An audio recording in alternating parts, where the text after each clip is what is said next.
So if you have a pop tire and you just have like a nail or screw in it and you go to plug your tire, you're wondering how long will that plug last for? So it depends on a lot of different scenarios. So first thing is how big the hole is in the tire and where it's actually located. If it's on the sidewall, you're not going to be able to replace that at all. But if it's on the tread anywhere, that way that's the only spot you're actually able to put one of these plugs in.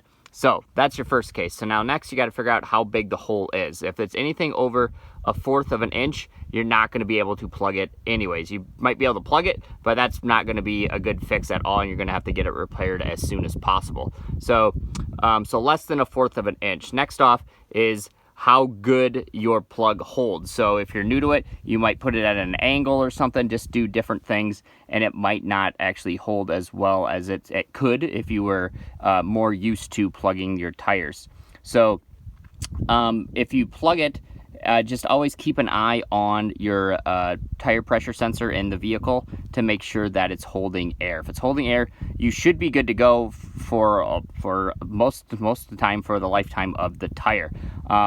So the big thing is sometimes it won't seed right or something, so it'll still let air out after a while. So the best thing to do is actually take it to a tire shop if you have a discount tire nearby or something like that. They'll actually be able to look at it and tell you if it's a good seal or not, or they actually have a patch that they can put on the inside of the tire, and then you'd have to take the tire off the rim and they can put a patch on the inside, and that's going to be more of a permanent fix for you. So again, if you're going to be plugging your tires and you just have a small nail hole or screw hole, you take that out, you plug it with one of these.